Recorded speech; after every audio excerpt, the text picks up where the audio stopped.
with Thinking Outside the Long Box. We're in San Diego Comic-Con, and I got the great opportunity to speak to Leva Bates.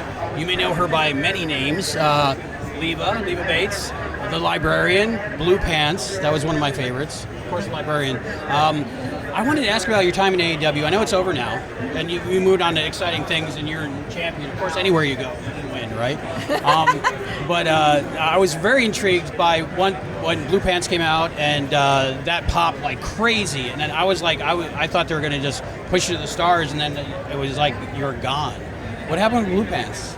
It was a science experiment, pretty much. Okay. It was supposed to be a one-time deal. Right. Like, show up, do it, leave. And since it took off, it was a one-time thing that lasted for a year and a half. Pretty much what ended it was me breaking my ankle. That'll do it. Yeah. That will do it. I wasn't aware of that.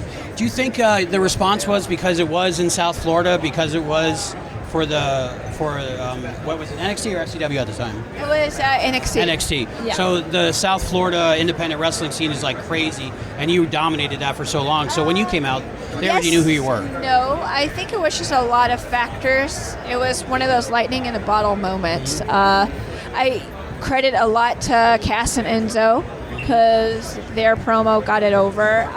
The audience recognized me, so they definitely fueled it. But I also think a little bit was also my reaction to being called Blue Pants. You know, like I feel like the normal reaction, Blue Pants. What do you mean Blue Pants? Instead, I was like, hey, they are actually blue. They are blue. Yeah. And I think the audience just kind of found that hilarious. So it was the, like, Cass and Enzo and their comic timing. They were great. Like, Cass singing The Price is Right, you know, and then the audience recognizing me dancing to The Price is Right. I think all of that just kind of went, whoop. And that was just a weird lightning in a bottle thing.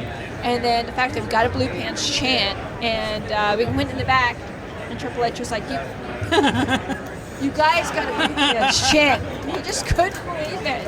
And then literally, like, the next week they filmed, I got a call, like, the day before, going, hey, you want to bring Blue Pants back? Yeah. And we're gonna see what happens. Okay. And then that's literally how it happened. The next week was like, hey, you want to try it again? And then it was just legit, let's see what happens. Let's go bring you back and see what happens. Everybody loved you. And it literally lasted for a year and a half. Yeah, so great. Not long enough. But longer than I expected. It was literally a one-time deal. It was an in and out.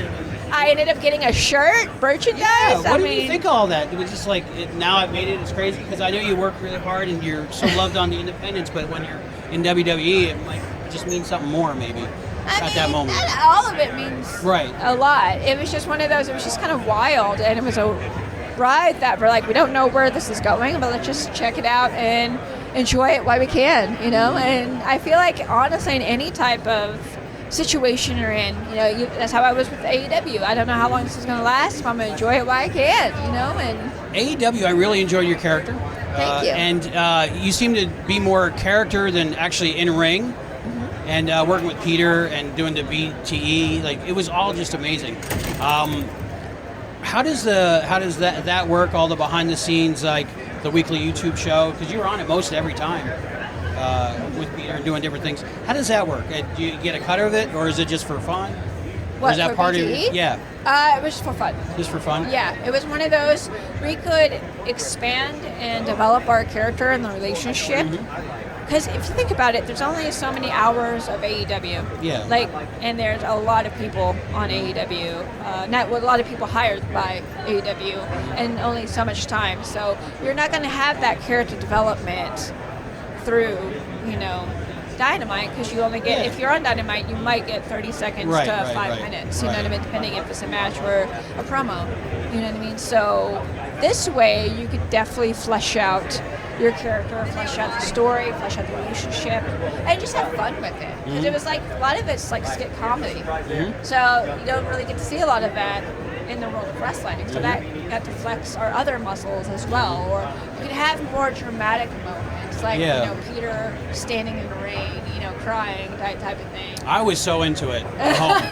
You know what I mean? We got to he and I really got to flex our performance muscles because, we both are actors as well as wrestlers. So we really wanted to do more than what was available just purely through Dynamite and Dark and Elevation by itself. So you have something like BTE, you have something like Sandy's Vlog, you have those things, and why not utilize them? So yeah, that was just purely us saying, all right, let's go do this, let's have fun. And some of my best work, I feel like, was through BTE. You know what I mean? So, I loved it, and I knew you had me when I was at home going, are they really together? That's when I knew. So great job on that. He's so awesome to work with. I love him. Now you might not, you will not remember this, but I actually did refereeing for a few of your matches in Miami. Really? Yeah, at SuperCon. SuperCon. Okay. We were doing cosplay wrestling. Okay, so it was FSCW. Yes. Yes. So that was a fun time.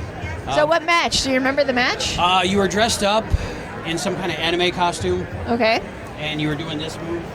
That was probably Chung-Li? Yes, Chung-Li. Okay. And I think you won with that move, actually. Well, okay, that doesn't narrow it down. No, but I don't. Remember who I wrestled? I do not. Okay. I was like looking at you the whole time. Sorry. But I had a good time. And when I'm out there was a lot of people, so I was kind of nervous. Oh, that's fair. Yeah, but that was fun. Okay, and now you're a dual champion. You have 2 belts. Yes. Can you tell me about that? Yes, I am the women's champion for Atomic Legacy Wrestling. I am actually this is my second time being champion, I believe, or is it third? It all goes kind of hand in hand together, I think this is actually my second. I'm gonna say second. Okay. And then so I beat Renee Michelle, dropped it to Su Yung, and then the next month got it back. That was a fluke. So that belt's mine. And then I just defended it against Tessa Blanchard.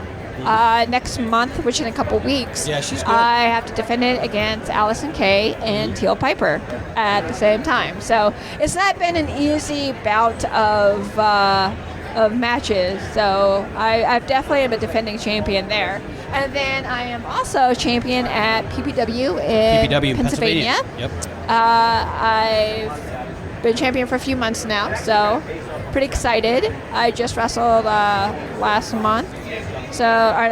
week, defended it against Miranda Vianette. She was the champion before, so that was her rematch.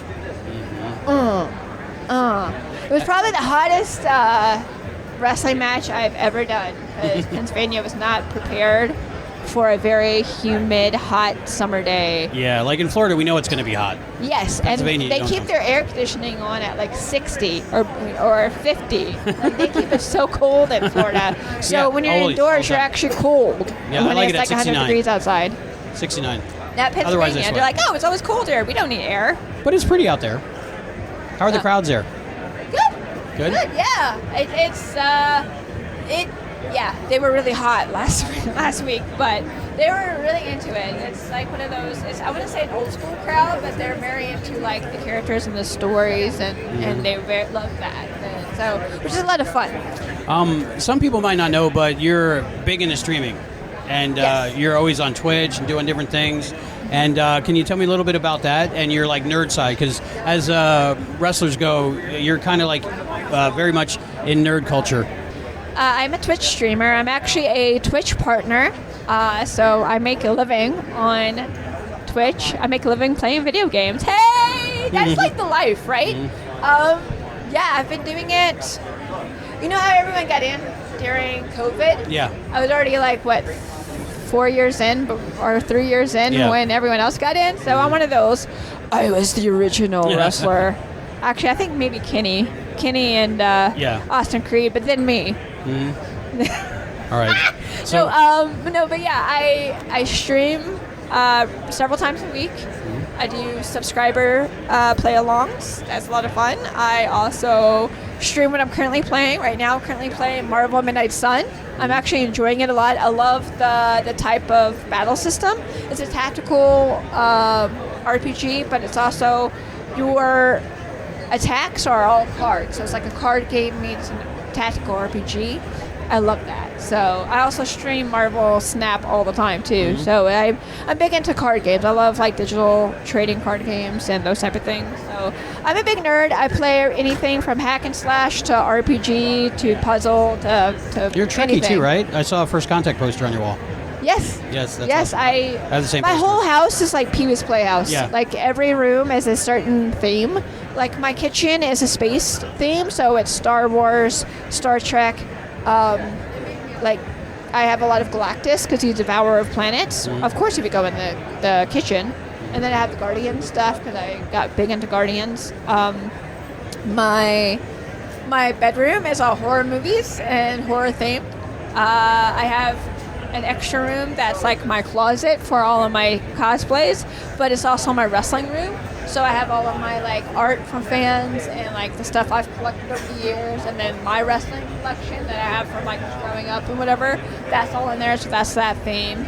I have a whole shelf that's nothing but Final Fantasy, and then another shelf that's all like my old consoles. So it's like the Atari and like various Game Boys and Nintendos and almost 1 through 4 of PlayStation. I think I'm missing I have the same closet. 3. I'm missing My number 3. 2600's out. I'm still trying to beat ET. I haven't beat ET yet. Really? Yeah, but I try it.